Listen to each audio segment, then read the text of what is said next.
కొన్ని రోజులు ఉదయం నిద్రలేచిన వెంటనే ఒక ప్రశ్న మనసులోకి వస్తుంది. ఇంకా ఎన్ని రోజులిలా? బయట ప్రపంచానికి మీరు సాధారణంగానే కనిపిస్తారు. లేచి పనులు చేసుకుంటారు, కాలేజీకి వెళ్తారు, ఉద్యోగానికి వెళ్తారు, కుటుంబంతో మాట్లాడతారు, నవ్వుతారు కూడా. కానీ మీలో మాత్రం ఇంకేదో జరుగుతుంటుంది. ఎప్పుడో ఎంతో ఇష్టంగా చేసిన పనులే ఇప్పుడు భారంగా అనిపిస్తాయి. ఒకప్పుడు ఉన్న ఉత్సాహం తగ్గిపోతుంది. చిన్న సమస్య కూడా పెద్దదిగా కనిపిస్తుంది. రేపటి గురించి ఆలోచించగానే ఆశ కంటే ఆందోళనే ఎక్కువగా అనిపిస్తుంది. ఎవరూ గమనించకపోయినా మనసులో ఒక మాట మళ్లీ మళ్లీ వినిపిస్తుంది. ఇంకా ఎంతకాలం? ఒక విద్యార్థి ఎన్నిసార్లు ప్రయత్నించినా పరీక్షలో విజయం సాధించలేకపోతున్నాడు. ఒక ఉద్యోగి ప్రతిరోజూ పనిచేస్తున్నా భవిష్యత్తు గురించి అనిశ్చితితో జీవిస్తున్నాడు. ఒక వ్యక్తి ఆర్థిక సమస్యలతో పోరాడుతున్నాడు.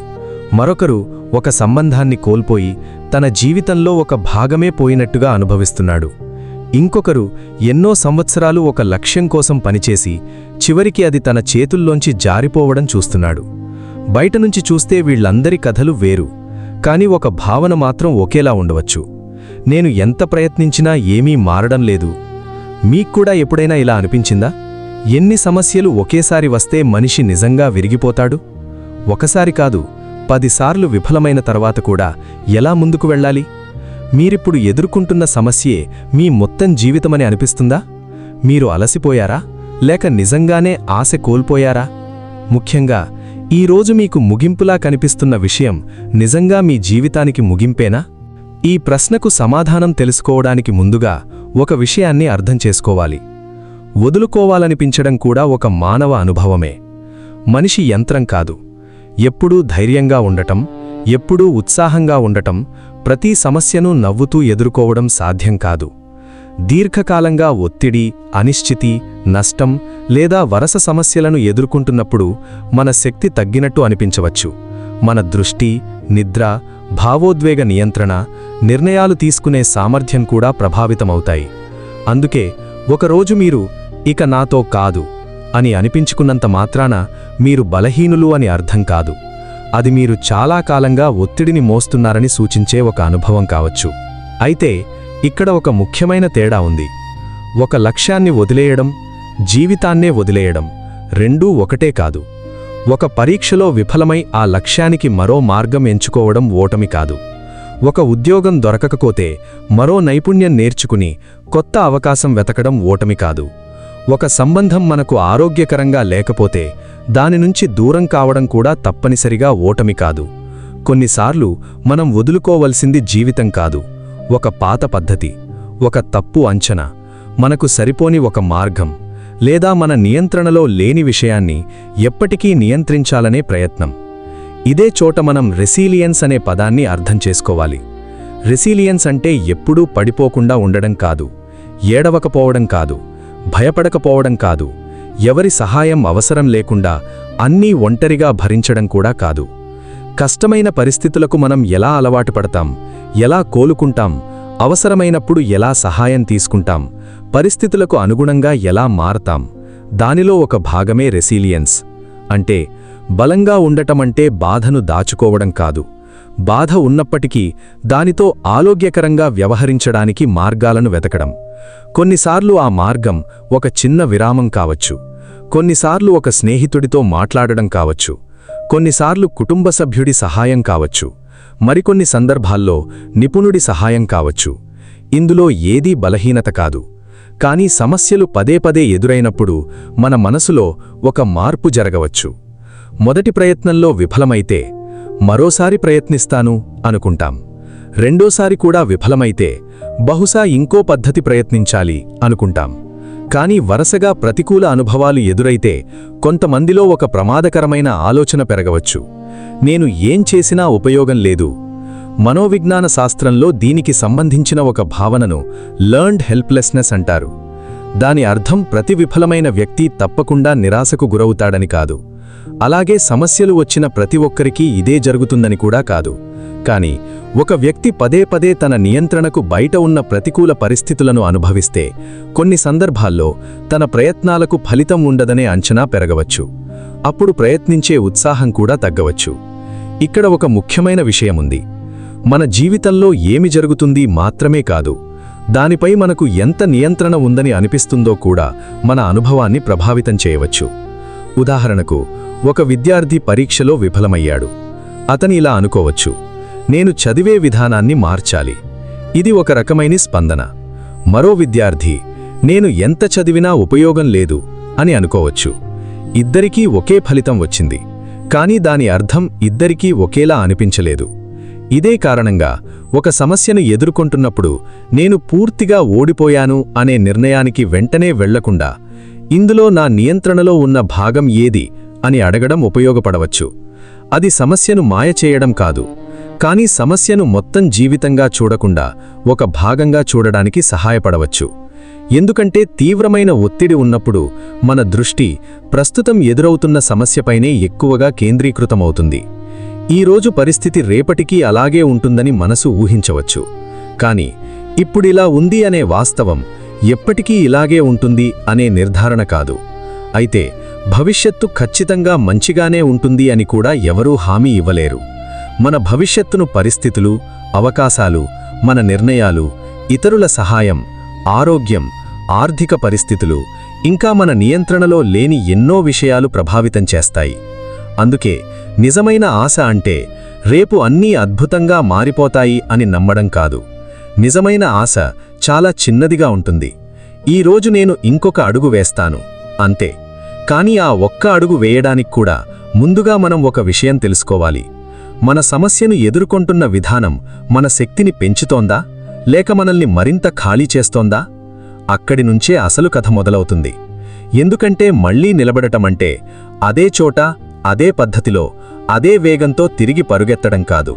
కొన్నిసార్లు ఆగాలి, కొన్నిసార్లు సహాయం అడగాలి, కొన్నిసార్లు మార్గం మార్చాలి, మరికొన్నిసార్లు మనసు మరియు శరీరం చాలా కాలంగా పంపుతున్న సంకేతాలను మొదటిసారి నిజంగా వినాలి.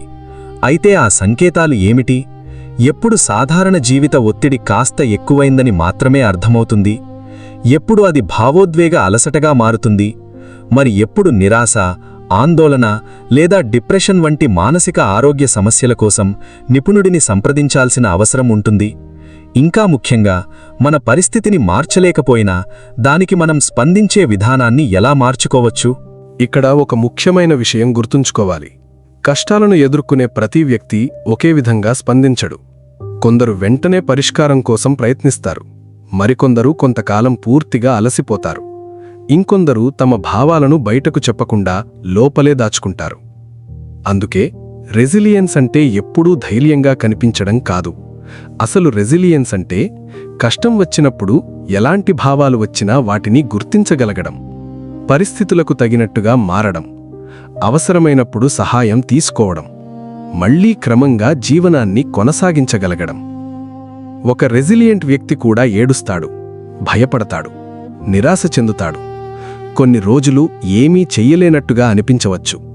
తేడా ఏంటంటే ఆ స్థితినే తన మొత్తం జీవితానికి శాశ్వతమైన గుర్తింపుగా మార్చుకోకుండా పరిస్థితికి తగిన సహాయం మరియు మార్గాలను వెతకడానికి ప్రయత్నిస్తాడు. కొన్నిసార్లు ఆ ప్రయత్నం అతను ఒంటరిగా చేయాల్సిన అవసరం కూడా లేదు. ఒక విద్యార్థిని ఊహించుకోండి. ఒక పరీక్షలో కాదు, వరుసగా కొన్ని పరీక్షల్లో ఆశించిన ఫలితం రాలేదు. మొదట మరింత చదవాలని ప్రయత్నించాడు, తరువాత తన మీదే అనుమానం మొదలైంది. చివరికి పుస్తకం తెరిచినప్పుడల్లా నేను ఎంత చేసినా ప్రయోజనం లేదు అనే ఆలోచన వస్తోంది. ఇక్కడ సమస్య కేవలం మార్కులు కాదు, వరుస వైఫల్యాలు అతని భవిష్యత్తుపై ఉన్న అంచనాలను కూడా ప్రభావితం చేస్తున్నాయి. కానీ గతంలో కొన్ని పరీక్షల్లో విఫలమయ్యాడనే విషయం అతని జీవితంలోని ప్రతి భవిష్యత్తు అవకాశాన్ని నిర్ణయించదు. అతనికి చదువు పద్ధతి మార్చుకోవాల్సి రావచ్చు, అదనపు ఎకడమిక్ సపోర్ట్ అవసరం కావచ్చు, కొంత విశ్రాంతి అవసరం కావచ్చు, అవసరమైతే మానసిక ఆరోగ్య నిపుణుడితో మాట్లాడాల్సి రావచ్చు. ఇదే పరిస్థితి ఉద్యోగం విషయంలో కూడా కనిపించవచ్చు. ఒక వ్యక్తి ఎన్నో అప్లికేషన్లు పంపుతాడు, ఇంటర్వ్యూలకు వెళతాడు, ప్రతిసారి రిజెక్షన్ వస్తుంది. కొంతకాలం తర్వాత రిజెక్షన్ అనేది ఒక సంఘటనగా కాకుండా తన వ్యక్తిత్వానికి సంబంధించిన తీర్పుగా భావించడం మొదలవుతుంది. నాలోనే ఏదో తప్పుంది అనిపించవచ్చు. ఇలాంటి సమయంలో ఒక చిన్న మార్పు కూడా ముఖ్యం. ఉద్యోగం రాకపోవడమనే సమస్యను నేను పనికిరానివాడిని అనే గుర్తింపుతో కలిపేయకుండా చూడాలి. రెజ్యూమ్ మార్చడం, కొత్త స్కిల్ నేర్చుకోవడం, ఇంటర్వ్యూ ఫీడ్బ్యాక్ తీసుకోవడం, వేరే అవకాశాలను పరిశీలించడం లేదా కొంతకాలం విరామం తీసుకోవడం కూడా ఒక కోపింగ్ స్ట్రాటజీ కావచ్చు. అలాగే ఒక వ్యాపారవేత్త ప్రతీ నెలా అన్సర్టెనిటీతో పోరాడుతుండవచ్చు. ఒక పేరెంట్ కుటుంబ బాధ్యతలతో పూర్తిగా అలసిపోయుండవచ్చు. ఒక వ్యక్తి ఒక రిలేషన్షిప్ ముగిసిన తరువాత తన భవిష్యత్తు మొత్తం ఖాళీగా కనిపించవచ్చు. ఇంకొకరు సోషల్ మీడియాలో తన వయసు వాళ్ళు ఎక్కడికి చేరుకున్నారో చూస్తూ అందరూ ముందుకు వెళ్లారు, నేను మాత్రం వెనుకబడ్డాను అని అనుకోవచ్చు. సమస్యలు వేరు, కానీ ఒక కామన్ విషయం ఉంది. మనం ప్రస్తుతం ఎదుర్కొంటున్న పరిస్థితిని కొన్నిసార్లు మన మొత్తం జీవితంతో సమానం చేసేస్తాం. ఇక్కడే ఒక ముఖ్యమైన తేడా ఉంది. పర్సిస్టెన్స్ అంటే ఒకే మార్గాన్ని ఎలాంటి మార్పు లేకుండా పట్టుకొని ఉండడం కాదు. ఒక లక్ష్యాన్ని చేరుకోవడానికి ఒక మార్గం పనిచేయకపోతే పద్ధతిని మార్చడం కూడా పర్సిస్టెన్స్లో భాగమే. కొన్నిసార్లు మీరు ముందుకు వెళ్లడానికి వేగం పెంచాలి, మరికొన్నిసార్లు ఆగాలి, ఇంకొన్ని సందర్భాల్లో సహాయం తీసుకోవాలి. కొన్ని పరిస్థితుల్లో మీరు మార్చలేని విషయాన్ని అంగీకరించి మీ నియంత్రణలో ఉన్న విషయాలపై దృష్టి పెట్టాలి. ఉదాహరణకు, ఒక వ్యక్తి ప్రతిరోజూ అదే పద్ధతిలో చదువుతూ అదే ఫలితం రాకపోయినా అదే విధానాన్ని కొనసాగిస్తే కేవలం ఎక్కువగా ప్రయత్నించడం సరిపోకపోవచ్చు. సమస్య మోటివేషన్లో కాకుండా స్ట్రాటజీలో ఉండవచ్చు. అలాగే ఒక సంబంధంలో పదే పదే అదే కాన్ఫ్లిక్ట్ వస్తుంటే ప్రతిసారి అదే ఆర్గ్యుమెంట్ చేయడం పరిష్కారం కాకపోవచ్చు. కమ్యూనికేషన్ మార్చాల్సి రావచ్చు. బౌండరీసు అవసరం కావచ్చు. కొన్నిసార్లు ఆ సంబంధం నుంచి దూరంగా ఉండడం కూడా అవసరం కావచ్చు. మార్గం మార్చడమంటే లక్ష్యాన్ని లేదా మీ విలువను వదిలేయడం కాదు. మనం కష్టాల్లో ఉన్నప్పుడు శరీరాన్ని కూడా మరిచిపోవడం చాలా సులభం.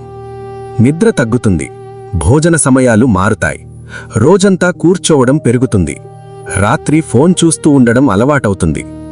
బయటికి చూస్తే ఇవన్నీ చిన్న విషయాల్లా అనిపించవచ్చు, కానీ నిద్ర, శారీరక చలనం, ఆహారం, రోజువారీ routine, all these are connected to overall physical and psychological well-being.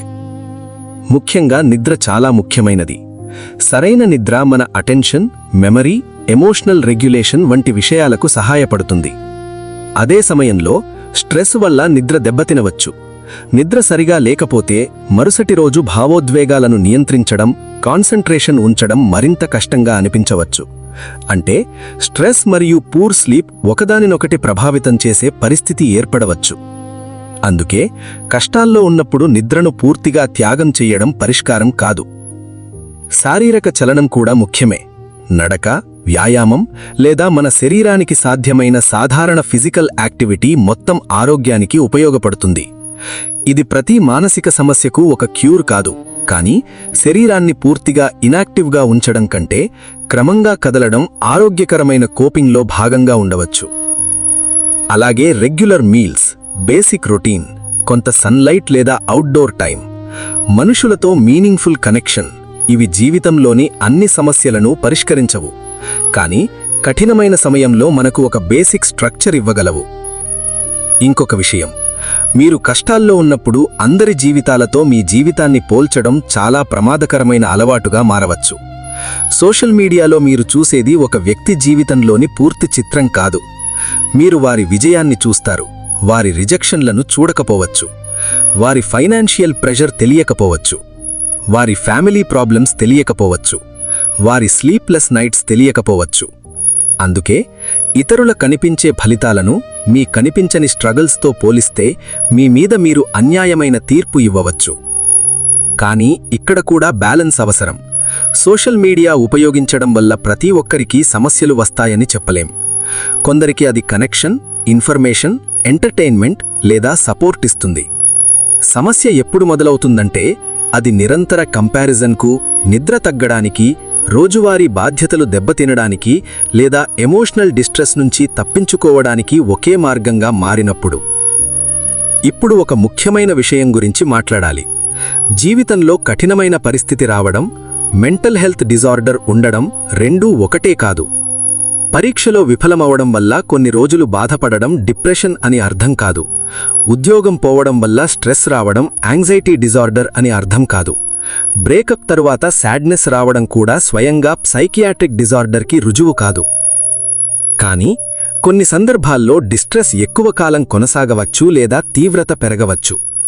నిరంతర హోప్లెస్నెస్, ఏ పనిపైనా ఇంట్రెస్ట్ లేకపోవడం, తీవ్రమైన యాంగ్జైటీ, నిద్రలో పెద్ద మార్పులు, అపెటైట్లో మార్పులు, కాన్సంట్రేషన్లో ఇబ్బంది, ఇతరుల నుంచి పూర్తిగా దూరమవడం, సాధారణ బాధ్యతలను కూడా నిర్వహించలేకపోవడం, లేదా తాను విలువ వెనివాడిని అనే భావనలు కొనసాగుతుంటే దాన్ని నిర్లక్ష్యం చెయ్యకూడదు. ఇలాంటి లక్షణాలు ఉన్నంత మాత్రాన మనమే మనకు డయాగ్నోస్ చేసుకోవాల్సిన అవసరం లేదు.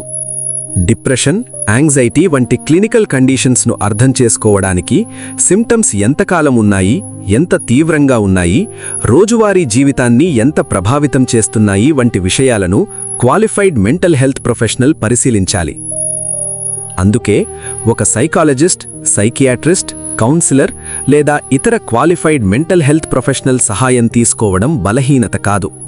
మన శరీరానికి సమస్య వచ్చినప్పుడు డాక్టర్ని సంప్రదించినట్లే మన ఆలోచనలు, భావాలు, రోజువారీ ఫంక్షనింగ్ తీవ్రంగా ప్రభావితమైతే మెంటల్ హెల్త్ సపోర్ట్ తీసుకోవడం కూడా బాధ్యతతో కూడిన నిర్ణయమే.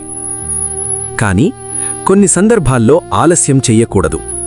ఒక వ్యక్తికి తనను తాను గాయపరుచుకోవాలనే ఆలోచనలు లేదా సూయిసైడ్ గురించి ఆలోచనలు వస్తే ఆ వ్యక్తి వాటిని ఒంటరిగా మోయాల్సిన అవసరం లేదు. వెంటనే నమ్మగలిగిన వ్యక్తికి చెప్పాలి. ఒంటరిగా ఉండకుండా క్వాలిఫైడ్ మెంటల్ హెల్త్ ప్రొఫెషనల్ను సంప్రదించాలి, లేదా తన ప్రాంతంలో అందుబాటులో ఉన్న ఎమర్జెన్సీ లేదా క్రైసిస్ సపోర్ట్ను ఉపయోగించాలి. ఇలాంటి ఆలోచనలు రావడం గురించి సిగ్గుపడాల్సిన అవసరం లేదు, కానీ వాటిని ఒంటరిగా ఎదుర్కోవడం మాత్రం అవసరం. ఎందుకంటే కొన్నిసార్లు మనకు కావాల్సింది ఇంకొంత మోటివేషన్ కాదు, ఇంకొంత సపోర్ట్ కావాలి.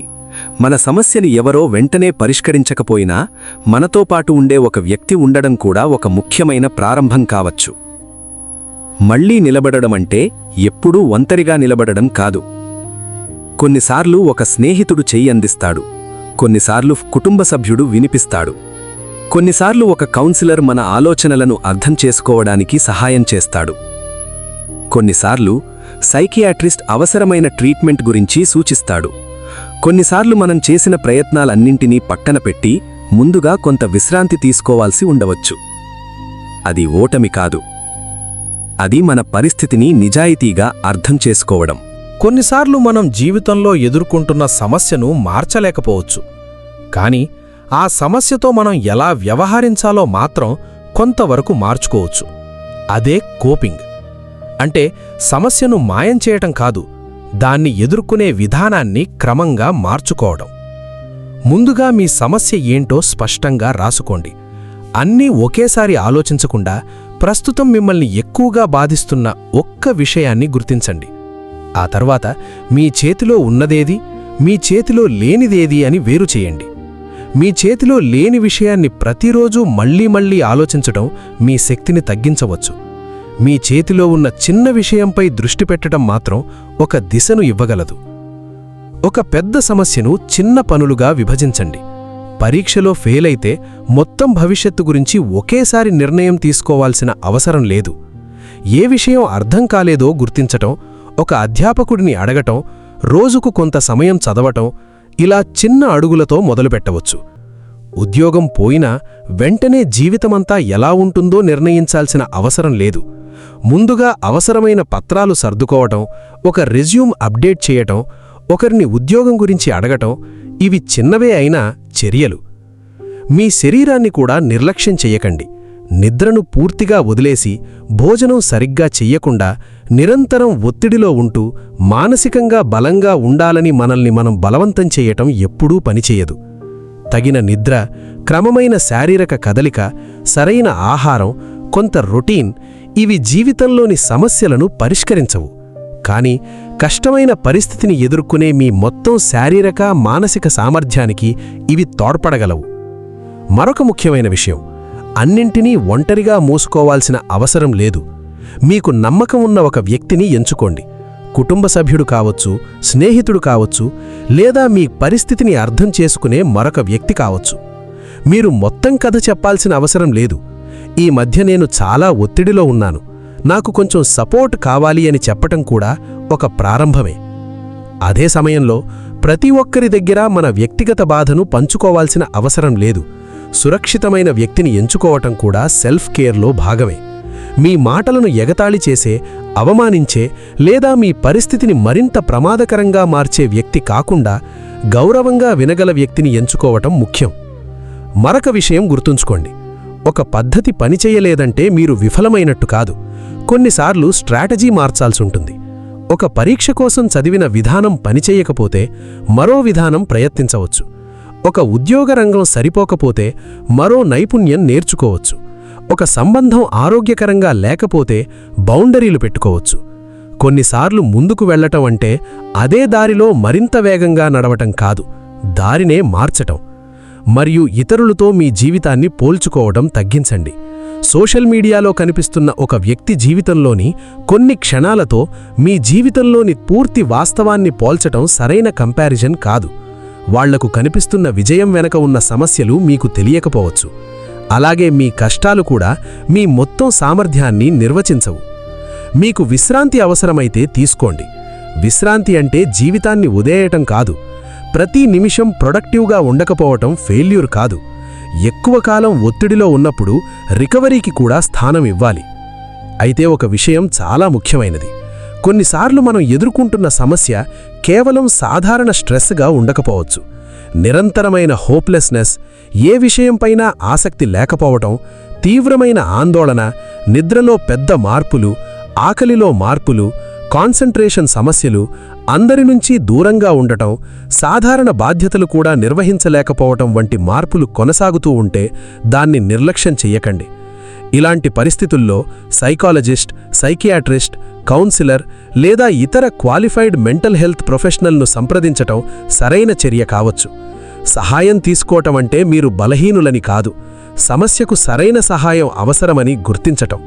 మరియు ఎప్పుడైనా మీకు మీరే హాని చేసుకోవాలనే ఆలోచనలు గాని, సూసైడ్ గురించి ఆలోచనలు గాని వస్తే దాన్ని ఒంటరిగా ఎదుర్కోవద్దు. వెంటనే నమ్మకమైన వ్యక్తికి చెప్పండి. మీ దగ్గర ఉండమని అడగండి. క్వాలిఫైడ్ మెంటల్ హెల్త్ ప్రొఫెషనల్ను సంప్రదించండి లేదా మీ ప్రాంతంలోని ఎమర్జెన్సీ లేదా క్రైసిస్ సపోర్ట్ను ఉపయోగించండి. అలాంటి సమయంలో ఒంటరిగా నిర్ణయాలు తీసుకోవటం కంటే వెంటనే రియల్ వరల్డ్ సపోర్ట్ పొందటం చాలా ముఖ్యం. ఇప్పుడు ఒక్కసారి మీతో మీరు కొన్ని ప్రశ్నలు అడుక్కోండి. మీ జీవితంలో ప్రస్తుతం మిమ్మల్ని ఎక్కువగా అలసివేస్తున్న సమస్య ఏది? మీరు నిజంగా ఓడిపోయారా, లేక మీరు చాలా కాలంగా పోరాడుతూ అలసిపోయారా? మీరు మార్చలేని విషయాన్ని మార్చడానికి ప్రయత్నిస్తూ అలసిపోయారా? మీరు మార్చగల ఒక చిన్న విషయమేది? మీకు ఇప్పుడు మోటివేషన్ అవసరమా, లేక సపోర్ట్ అవసరమా? మీరు ఒంటరిగా మోస్తున్న ఈ సమస్యను ఒకరితో పంచుకుంటే ఏమి మారవచ్చు?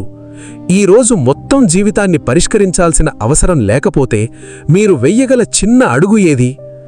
బహుశా ఆ చిన్న అడుగు చాలా సాధారణమైనదే కావచ్చు. ఒక ఫోన్ కాల్, ఒక మెసేజ్, ఒక వాక్, ఒక మంచి నిద్ర, ఒక చిన్న పని పూర్తి చేయటం, ఒక ప్రొఫెషనల్ను సంప్రదించటం. కానీ చిన్న అడుగు చిన్నదే అయినా అది యాక్షన్. మళ్ళీ నిలబడటం అంటే ఎప్పుడూ ఒంటరిగా నిలబడటం కాదు. కొన్నిసార్లు ఒక స్నేహితుడు మన పక్కన ఉంటాడు, కొన్నిసార్లు కుటుంబం సహాయం చేస్తుంది, కొన్నిసార్లు ఒక సైకాలజిస్ట్ లేదా సైకియాట్రిస్ట్ మనకు పరిస్థితిని అర్థం చేసుకోవటానికి సహాయం చేస్తారు. కొన్నిసార్లు మనం తీసుకున్న దారిని మార్చాల్సి వస్తుంది. మరికొన్ని సందర్భాల్లో ముందుకు వెళ్లటం ముందు కొంత విశ్రాంతి అవసరమవుతుంది. ఇదే రెసిలియన్స్ గురించి ముఖ్యమైన నిజం. రెసిలియన్స్ అంటే ఎప్పుడూ బలంగా కనిపించటం కాదు, ఎప్పుడూ పడిపోవటం కాదు, కన్నీరు రాకుండా ఉండటం కాదు, ఎవరి సహాయం అవసరం లేకుండా అన్నీ ఒంటరిగా చేయటం కాదు. కష్టమైన పరిస్థితి వచ్చినప్పుడు దానికి అనుగుణంగా మారటం, అవసరమైనప్పుడు సహాయం తీసుకోవటం, పడిపోయిన తర్వాత క్రమంగా మళ్లీ రోజువారీ జీవితంలోకి రావటానికి ప్రయత్నించటం, ఇవన్నీ రెసిలియన్స్లో భాగమే. మీ జీవితంలోని ఒక కష్టమైన అధ్యాయం మీ మొత్తం జీవితాన్ని నిర్వచించదు. కానీ దీనర్థం ప్రతి సమస్య చివరికి ఖచ్చితంగా మనకు నచ్చిన ఫలితాన్నే ఇస్తుందని కాదు. కొన్ని నష్టాలు నిజమైనవే, కొన్ని పరిస్థితులు అన్యాయంగా అనిపించవచ్చు, కొన్ని సమస్యలకు చాలా సమయం పట్టవచ్చు, కొన్ని విషయాలను మనం పూర్తిగా మార్చలేకపోవచ్చు. అయినా మన ముందున్న ఎంపికలు అక్కడితో పూర్తవ్వవు. ఒక మార్గం మూసుకుపోతే మరో మార్గం వెతకవచ్చు, ఒక పద్ధతి పనిచేయకపోతే మరో పద్ధతి ప్రయత్నించవచ్చు, మనకు సహాయం అవసరమైతే అడగవచ్చు, అలసిపోయినప్పుడు ఆగవచ్చు. ముఖ్యంగా మన ప్రస్తుత బాధను మన మొత్తం జీవితంగా నిర్ణయించాల్సిన అవసరం లేదు. మనసు, సైకాలజీ, హ్యూమన్ బిహేవియర్ గురించి నిజమైన శాస్త్రీయ విషయాలను సులభంగా తెలుసుకోవాలంటే తెలుగు ఫ్యాక్ట్స్ బాయ్ని సబ్స్క్రైబ్ చేయండి. ఎన్ని సమస్యలు వచ్చినా మీరు ఈ రోజు ఉన్న స్థితినే మీ జీవితానికి చివరి నిర్ణయంగా భావించాల్సిన అవసరం లేదు. మీరు అలసిపోవచ్చు, ఏడవచ్చు, కొంతకాలం ఆగవచ్చు, సహాయం అడగవచ్చు, ఒక మార్గం పనిచెయ్యకపోతే మరో మార్గం ఎంచుకోవచ్చు. అది ఓటమి కాదు. జీవితం ఎప్పుడూ మనం అనుకున్నట్టు సాగదు. కొన్ని అధ్యాయాలు మనం కోరుకోకుండా వస్తాయి, కొన్ని అధ్యాయాలు చాలా కష్టంగా ఉంటాయి. కానీ ఒక కష్టమైన అధ్యాయం మొత్తం కథ కాదు. ఈరోజు మీకు కనిపించేది ఒక చిన్న భాగం మాత్రమే కావచ్చు. అందుకే ఈరోజు మొత్తం జీవితాన్ని పరిష్కరించడానికి ప్రయత్నించకండి. ఒక్క అడుగు వెయ్యండి, ఒక మనిషితో మాట్లాడండి, ఒక చిన్న పని పూర్తి చేయండి, కొంచెం విశ్రాంతి తీసుకోండి, అవసరమైతే సహాయం తీసుకోండి. మీరు మళ్లీ బలంగా అనిపించే రోజు ఎప్పుడు వస్తుందో ఎవరూ ఖచ్చితంగా చెప్పలేరు. కానీ ఈరోజు మీ గురించి మీరు తీసుకునే చిన్న శ్రద్ధ రేపటి మీ జీవితానికి ఒక ఆధారం కావచ్చు. కాబట్టి సమస్యలు వచ్చినప్పుడు మీ జీవితాన్ని ముగిసిన కథగా చూడకండి. ఇది కేవలం ఒక కఠినమైన అధ్యాయం కావచ్చు.